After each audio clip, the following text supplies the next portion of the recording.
Buenas a todos y bienvenidos a este video en el cual explicaremos cómo interactúan HTML, PHP y la base de datos para realizar los procesos que puedan llevarse a cabo dentro de un software como tal.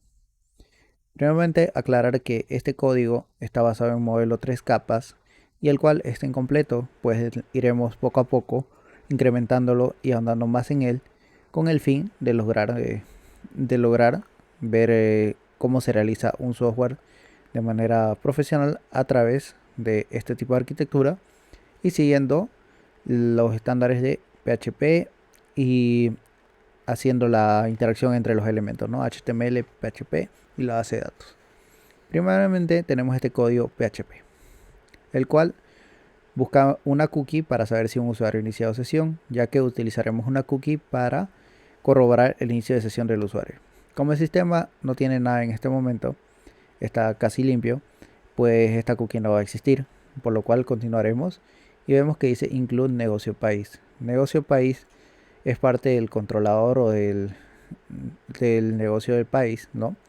El cual tiene las funciones que van a realizar el sistema para obtener datos. A su vez, aclarar que por este momento estamos trabajando en clases que, bueno, en lenguajes compilados como son Java, C Sharp u otros, la verdad que sí es bastante útil trabajar con clases ya que nos ayuda a interactuar adecuadamente entre los elementos del sistema. Sin embargo, en PHP puede a veces no ser muy eficiente, por lo cual estaremos todavía viendo cómo, cómo abordar este tema y si será óptimo trabajar con clases o no. Explicar que la clase es un objeto en la cual este posee atributos correspondientes a la descripción de esa clase y funciones o procedimientos, los cuales serán elementos que realizarán trabajos con los datos que reciben, ¿no? En este caso, pueden recibirlo a través de parámetros o los datos que ya tienen para trabajar en ese momento. Habiendo aclarado esto, luego de incluir negocio país, creamos el objeto de clase, creamos una nueva clase y ya vamos al procedimiento listar. Vamos a ver en un momento qué hace este procedimiento. Por el momento mostramos un pequeño formulario, vemos que tiene un método de post este formulario y la acción nos llevará hacia un controlador de usuario que todavía no hemos creado debido a que esto será en otro video. Lo que haremos en este video es mostrar la extracción de base de datos para incluirlos dentro de las opciones de un select.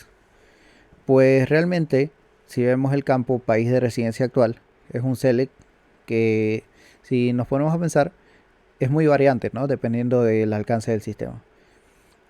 Por ejemplo, puede ser solo para ciudades, ¿no? Ciudad de residencia actual en lugar de país de residencia actual, pero si es un software que funciona a nivel internacional, debemos tratar de abarcar la mayor cantidad de países posible para que el mismo software sea conocido y sea utilizado en diversas partes del mundo. Y pues a nivel escalable, poner estos elementos uno a uno resulta un poco tedioso, resulta complejo y además dificulta el procesamiento de datos, por lo cual estos datos están siendo almacenados dentro de la base de datos, ¿ya? Y bueno, para rellenar estos datos utilizaremos una consulta que ya veremos pronto cómo funciona, en la cual estos datos son extraídos y enlistados dentro del select. Cabe recalcar que en el tema del género, que también podríamos hacer esto, hemos manejado solo 3 tipos de géneros, masculino, femenino y otros, para respetar la ideología de las personas, pero al mismo tiempo considerando que es bastante amplio el contexto en el que se maneja el género como para incluirlo en muchos formularios y resultaría un formulario bastante complejo. Así que decidimos reducirlo a algo más sencillo que, bueno, de esta forma es como estaría cada país, ¿no? Y bueno, ¿por qué es necesario hacerlo de esta forma? En este caso, pues porque el hecho de incluir un nuevo país, según lo requeramos, por ejemplo, yo soy de Bolivia, y si quiero incluir más países, ¿no? Supongamos que incluyo toda Latinoamérica, y en algún momento mi software llega a expandirse a Europa, y yo quiero incluir aquí, iniciamos con España, digamos. Si iniciamos con España, tengo que añadir un elemento más, una opción que diga, digamos, algo así. Value, vamos a utilizar esta pestaña como ejemplo. Es, ¿no? OSP, y aquí pondré España, ¿no? Entonces, cada elemento nuevo que yo tenga que añadir tendría que ponerlo manualmente. Eso significa tiempo, puesto que yo debo de reeditar el código, probarlo y resubirlo nuevamente al repositorio. Y esto es tiempo y por ende también es un costo que se tiene en el mantenimiento del software. Por lo tanto, es más recomendable almacenarlo en una base de datos de esta forma. En un momento veremos el archivo. Como ven, aquí yo ya he generado un par de archivitos, Bolivia y Argentina, y puedo insertar un par más, ¿no? Por ejemplo, Colombia y, no sé, Surinam. De esta forma, puedo incluir fácilmente más elementos, más países, sin necesidad de editar el código. Y además, con la implementación que pronto haremos de un CRUD para los países, quiere decir que poco a poco iremos creando elementos para generar más fácilmente la interacción entre la base de datos y el PHP para incluir más países de manera más sencilla con formularios, como por ejemplo, ya sea eliminando, modificando, insertando nuevos países o buscando países, y en este caso listando, ¿no? Que sea la lista de todos los países. Viendo esto, vemos que tenemos este pequeño código, el cual lo que hace es extraer los datos de la consulta, pero nos estamos adelantando. Primero debemos analizar este elemento, listar. Listar es una función de esta clase. Lo que hace es crear un objeto de país, el cual corresponde a la clase de los datos, ¿ya? Y llama al procedimiento listar de esta clase. ¿Qué hace este procedimiento listar? Analicemos. La primera línea de código, enlace, lo que hace es una conexión con la base de datos, ¿no? Conexión MySQLi Connect a través del host, localhost, el usuario root. No tenemos contraseña. En este caso, si ustedes trabajan con un servidor web, generalmente tienen un usuario que es, generalmente se utiliza estos tipos de usuarios, ¿no? Y algunos números, ¿ya? Como yo estoy trabajando en un entorno local a través del servidor SAM, yo utilizo como usuario root y como password pues no tengo. Y la base de datos que voy a utilizar se llama prueba. Como veremos aquí, esta es mi base de datos prueba. Si ustedes tienen una base de datos con otro nombre o si desean cambiarle el nombre, pueden hacerlo. Y claro, aquí deberán cambiarle el nombre. Luego de que corroboramos de que podemos, de que tenemos y podemos ya acceder a la base de datos, tenemos ya el enlace con la base de datos, proseguiremos. Pero en caso de que por algún motivo la conexión falle, ya sea que yo haya escrito por ejemplo localhost sin la T, esté mal escrito, hay algún error, no exista la base de datos, entre otros, botaremos un pequeño mensajito de error que dice no se pudo conectar, ¿no? Y nos dará el mensaje de error. Aquí deberemos poner MySQLi, ¿ya? En versiones anteriores de PHP se utilizaban los comandos MySQL. Sin embargo, en la actualidad se ha añadido, esta ya está obsoleta, y se ha añadido una I al final de la L, lo cual hace que sea un nuevo comando y cambia relativamente poco, pero cambian la sentencia de cómo se va a implementar. De esta forma es como se escribe actualmente los comandos para MySQL. Ya no se escribe MySQL, sino MySQLi. Teniendo claro el enlace que ya está listo, procedemos a escribir la consulta. En este caso queremos seleccionar todos los elementos. Si ustedes no son muy adeptos a MySQL, al lenguaje SQL, lo que yo recomiendo es irse acá en phpMyAdmin, ya que esta herramienta generalmente lo tienen también los web hosts en general. Nos vamos a SQL en mi tabla país y selecciono pues cuál seleccionaré. Tenemos que entender qué significa cada uno. Delete significa eliminar, update significa modificar, insert significa insertar. Select significa seleccionar, pero seleccionar parámetros específicos. como por ejemplo solo el país o solo el ID país. Sin embargo, si yo quiero seleccionar todos los parámetros sin excepción, utilizaré select asterisco. El hecho de no poner un where hace que la consulta no esté limitada. Si yo pongo, por ejemplo, ID país igual a 1, esta consulta se verá limitada a solo extraer el que tiene el ID país, ¿no? Sin embargo, si yo quito esto y dejo como estaba where 1, me extrae todos los elementos. Por lo tanto, esto es lo que necesito. La consulta para extraer todos los elementos que están en la base de datos. Por eso la copiamos de esta forma. La ventaja del PHP es que esta consulta les permite copiarla y pegarla en su editor de texto en el que procesan el PHP. En mi caso yo estoy utilizando PHP Storm. Existen muchas otras herramientas, existen Sublime Text, Visual Studio Code, entre otros. Y bueno, pueden elegir la que sea más de su preferencia, de acuerdo a sus necesidades.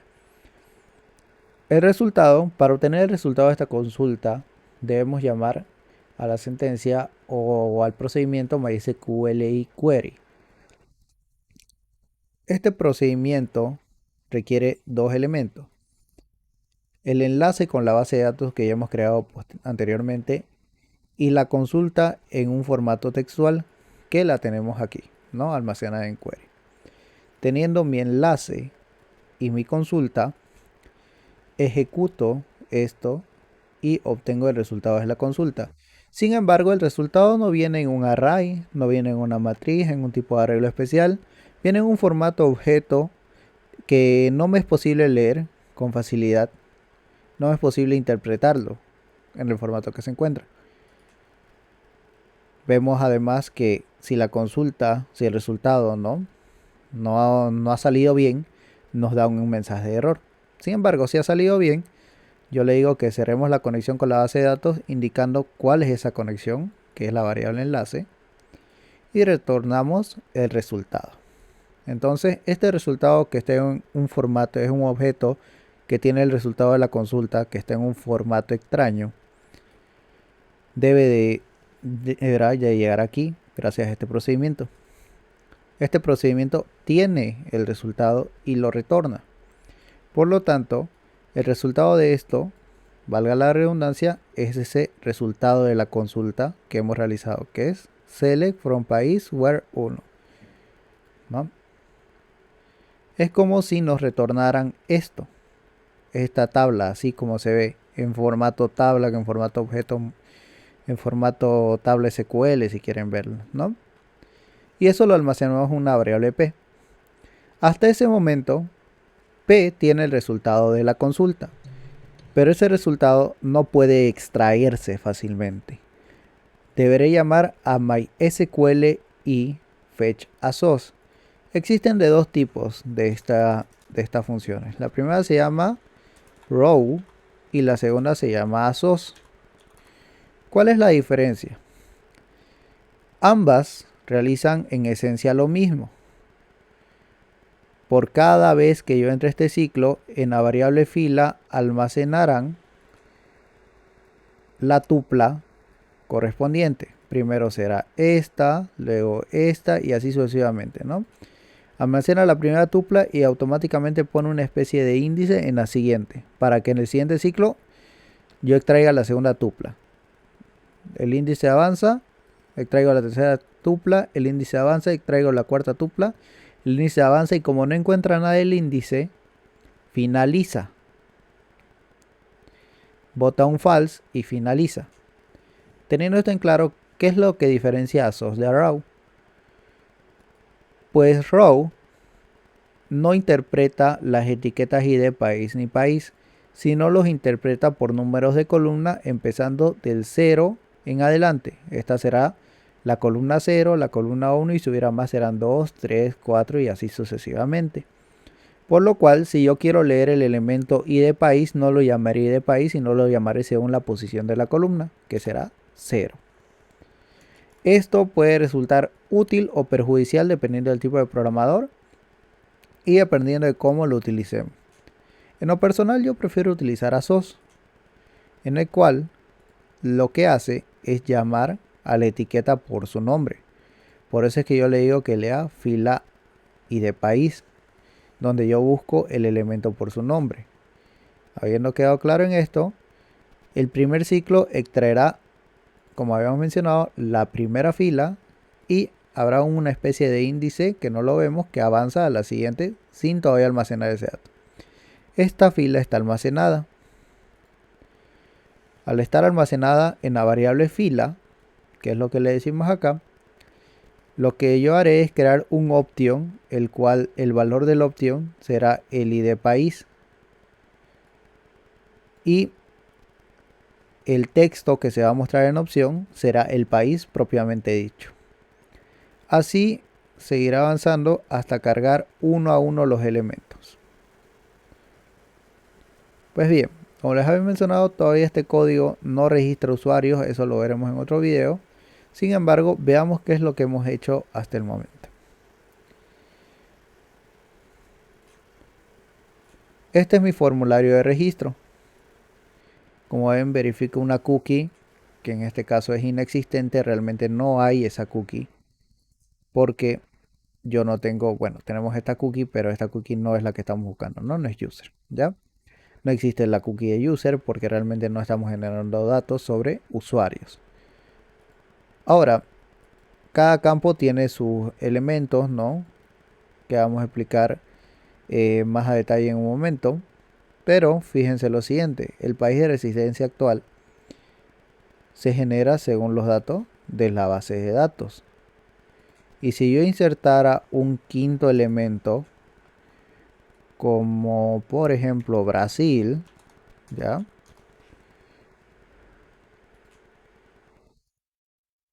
Pues al actualizar esto, veremos que aparece Brasil, el elemento que justamente hemos insertado en la base de datos. Siendo esto un referente de los datos que tiene precisamente la base de datos. Y si analizamos esta parte del código, veremos que si bien nosotros hemos escrito una sola línea, vemos el primer campo vacío y los demás generados con su ID 1, 2, 3, 4, 5 y su nombre, ¿no? Bolivia, Argentina, Colombia, Surinam, Brasil. Ahora bien, el país está definido por el ID. Realmente el ID es el elemento principal y el nombre realmente no importa, entre comillas, ¿no? O sea, el nombre puede ser cualquiera. Sin embargo, sabemos que sería ineficiente poner dos veces Brasil, por ejemplo, ¿no? ¿Cuál es la diferencia de Brasil con mayúscula, por ejemplo, Brasil con minúscula? Pues esto será un elemento que veremos cuando estemos construyendo el CRUD de país, en el cual añadiremos una sentencia que verifique si precisamente ese elemento a nivel nombre, ¿no? Si el nombre ya no se está repitiendo, a pesar de que el ID de país tal vez varíe o algo, el nombre no se repite. Finalmente expliquemos un poquito el formulario para quedar en claro cómo iremos trabajando. El formulario maneja un input email que será requerido. Esto quiere decir que necesita sí o sí un valor. Al poner email, automáticamente este campo me condiciona a que yo deba poner arroba. No me permitirá procesar el dato si yo no pongo, por ejemplo, de esta forma, me dice que incluye un signo de arroba, ¿no? Esto antes se hacía a través de JavaScript, actualmente ya se hace de esta manera con un campo con ese atributo. El campo de fecha, el cual nosotros definimos un tiempo con la fecha actual, pero 18 años menos, debido a que timestamp trabaja con los segundos que han pasado desde el 1 de enero de 1970, si no me equivoco, hasta la fecha. Hay una imprecisión porque si bien vemos aquí 21, vemos que aquí dice 25. ¿De dónde salen esos 4 días? Pues entre los 18 años que le estamos sumando, seguramente hay alguno que otro año bisiesto que está sumando un día extra, ¿no? Por eso vemos 25. De esta manera es que nos aseguramos que solo se registren usuarios mayores de 18 años. Y aquí, bueno, aquí definimos el valor inicial, que va a ser la fecha de hoy, pero 18 años atrás. Y aquí definimos en max que el usuario mínimamente deberá tener 18 años, ¿no? Por eso le decimos la fecha de hoy menos 18 años. De esta manera evitamos que pues usuarios menores de edad se registren en el sistema. Esto debe ser necesario, ¿no? En mi caso es solo una forma de ejemplificarlo. Puede ser necesario o no, dependiendo del caso. País de residencia, que es un select que ya hemos analizado, y género, que es un select que ya habíamos también explicado brevemente. Y bueno, tenemos dos campos de contraseña y confirmar contraseña. Es usual que cuando nosotros estamos realizando un formulario de registro, pongamos los campos de contraseña y confirmar contraseña. Esto para asegurarnos que el usuario haya escrito tanto arriba como abajo lo mismo. Y evitemos errores de que el usuario se registre con contraseñas que no sabe si son las correctas. Por ejemplo, yo pongo una palabra y abajo pongo otra, ¿no? Entonces, como no coinciden, me dirá el sistema, tu contraseña no coincide, ¿no? Corrija esto. Sin embargo, si yo no tuviera eso, si yo solo tuviera el campo contraseña, podría guardar este dato incluso. Y el usuario tendría problemas a la hora de iniciar sesión, justamente porque ha puesto una contraseña que tal vez se ha equivocado una letra o un número, ¿no? Esto permite hacer un control y verificación adecuado de los datos. Y bien, si ven, el formulario es sencillo, está escrito en HTML puro, sin nada de CSS. Poco a poco lo iremos trabajando para que sea más estilizado, pero por el momento está bien para explicar lo principal de este video. La obtención de datos directamente de la base de datos para un select, cargando los datos dentro de él y evitando el hecho de estar todo el tiempo teniendo que añadir código adicional para añadir nuevas funcionalidades, haciendo que el sistema sea cada vez más escalable. Espero que les haya gustado este video y pronto estaremos subiendo otros de este curso de desarrollo de software, digámosle así, en el cual nosotros estamos desarrollando y diseñando páginas web en general, sitios web, y vamos a ir explicando poco a poco estos elementos. Muchas gracias.